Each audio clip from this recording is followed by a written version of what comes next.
अस्सलामुअलैकुम। अगर आप ये वीडियो देख रहे हैं तो इसका मतलब अब तक आप लोग को वेरिएबल डिफ़ाइन करना आ गया है। आप लोग को थोड़ा बहुत टाइप्स का पता है कि इंटीजर होती है, फ्लोट होता है, स्ट्रिंग होता है।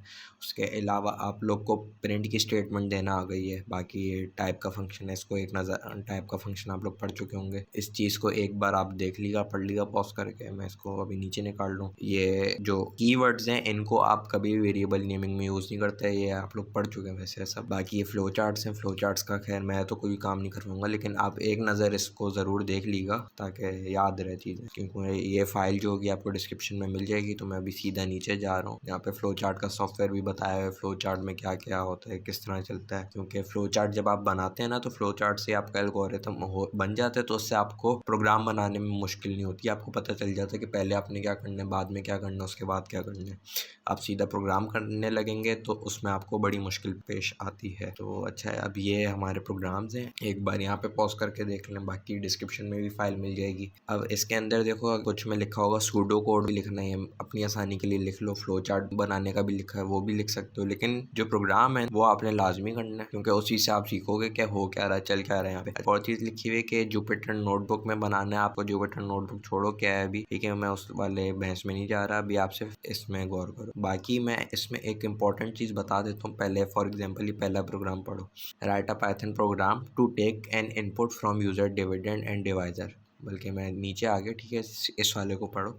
Take input of two numbers from user and display it sum. अब इनपुट लेना तो मैंने आपको सिखाया नहीं है, तो अभी इनपुट का मैं दिखा देता हूँ। अब यहाँ पे आपने इनपुट लिखा, इनपुट भी देखो वही पर्पल हो गया, इसके साथ 2 ब्रैकेट डाल दिए। अब ये देखो मेरे से इनपुट मांग रहे हैं, यहाँ पे कुछ लिखा नहीं है या ना ही अगली लाइन में गए, यहाँ पे मुझे टाइप करने के लिए बोल रहा है, मैंने कुछ भी लिख दिया। अब ये एज अ स्ट्रिंग से हो गया। बाकी यहाँ पे फॉर एग्जांपल मैं यहाँ पे प्रिंट लिखता हूँ, प्रिंट की एम्प्टी लाइन। अगर आप लोग प्रिंट वाली वीडियो भी देख चुके होंगे तो आपको पता है, अगर प्रिंट वाली स्टेट इसको एम्प्टी खाली छोड़ दूँ, कुछ भी ना लिखूँ, तो एक लाइन एज इट इज आ जाएगा। अब ये देखो सीधा अगली लाइन पे आया, लेकिन यही जब मैंने इनपुट लिखा था, मतलब यहाँ पे देखो मैंने ये इस वाली लाइन में लिखा प्रिंट, ये लाइन खाली आ गई, इसने सीधा मुझे यहाँ पे कुछ लिखने की इजाज़त ही नहीं दे रहा, कीबोर्ड दबा भी रहा हूँ। लेकिन on the other hand input को जब मैं इस तरह करता हूँ तो फिर ये देखो मुझे यहाँ पे लिखने की इजाज़त दे रहा है, क्योंकि ये इनपुट मांग रहा है। क्योंकि जब भी कोई चीज़ इनपुट आउटपुट से ही प्रोग्राम बनते हैं, कुछ आप इन करोगे तभी कुछ आउट आएगा, ठीक है। तो फिर यहाँ पे अब मैंने किया एज अ स्ट्रिंग आ गया, क्योंकि इन्वर्टेड कॉमा डाला हुआ है, ये स्ट्रिंग है। फॉर एग्जांपल अब मुझे यहाँ पे एक प्रोग्राम बनाना है सम का तो चलो यहाँ पे बना हुआ है। मैं फॉर एग्जांपल बनाना है प्रोग्राम यहाँ पे एज का। अब मैं आपको पहले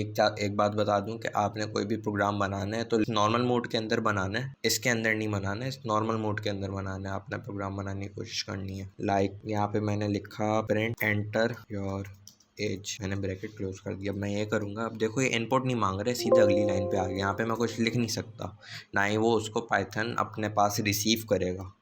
अब यहाँ पे अगर मैं यही इनपुट डाल देता हूँ, तो अब देखो ये इनपुट लेगा। मैं इस वाली लाइन में आ जाता हूँ, देखो इसमें तो नहीं ले रहा, नेक्स्ट लाइन में ले रहा है, क्योंकि प्रिंट की अलग डाली, इनपुट मैंने अलग डाला, तो इधर ही इनपुट मांग रहा है बस। अब क्या करेगा प्रिंट इनपुट का, एज मांगी है, इसको मैं डाल देता हूँ फॉर एग्जांपल 23 है उम्र, ठीक है। तो फिर क्या किया इसने, कुछ भी नहीं किया।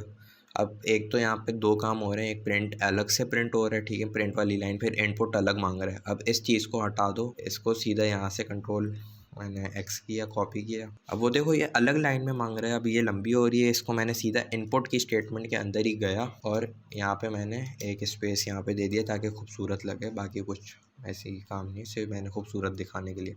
अब देखो ये सेम लाइन में मांग रहा है, ठीक है। तो इनपुट के अंदर भी आप स्ट्रिंग में जो भी लिखोगे ना, यहाँ पे इन्वर्टेड कॉमा के अंदर, इसके अंदर समझ लो एज आ खुद ही लाइन प्रिंट हो जाएगी। अब यहाँ पे मैं कुछ भी इनपुट दे सकता हूँ इसको, लेकिन अभी भी देखो काम पूरा नहीं हुआ। अब मैं यहाँ पे लिखना चाह रहा हूँ, एंड में एक और लाइन लिखी हुई है प्रिंट योर, इसको स्ट्रिंग बनाना लाजमी, योर एज इस करके मैंने ये कर दिया। गैस करो ये मतलब यहाँ पे क्या होगा।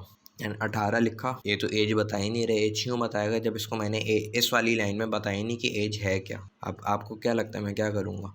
अब ये खुद ही सोचो, ये क्यों बताएगा कि एज क्या है जब मैंने एज को सेव ही नहीं किया। मैंने तो सिर्फ इनपुट मांगा है, इसको सेव किया है कहीं नहीं ना। अब तभी वेरिएबल्स इसीलिए बनाते हैं। मैंने एज का एक वेरिएबल बनाया, इज इक्वल्स टू डाल दिया। अब मैं समझ लो एज का एक वेरिएबल बन गया है, उसमें इनपुट जाएगा, जैसे ही इनपुट जाएगा, ठीक है, तो फिर अब यहाँ पे मैं एक कॉमा डालूँगा और एज लिख दिया, ठीक है। तो उससे ये फिर अब पूरी ये लाइन प्रिंट करेगा। अब देखो मैं, ठीक है, इसने जो भी मेरे से इनपुट मांगा मैंने लिख दिया था 23 वापस, और एज इज़ 23। तो बस अभी इतना ही करना है। अब बाकी आप लोग लैब खुद ही ट्राई करो सॉल्व करने की, ठीक है? तो फिर उससे आपको समझ आ जाएगा। यहाँ पे आप वीडियो को पॉज़ कर सकते हो। अब मैं इसके बाद मैं टास्क बता रहा हूँ कि किस तरह किए हुए हैं।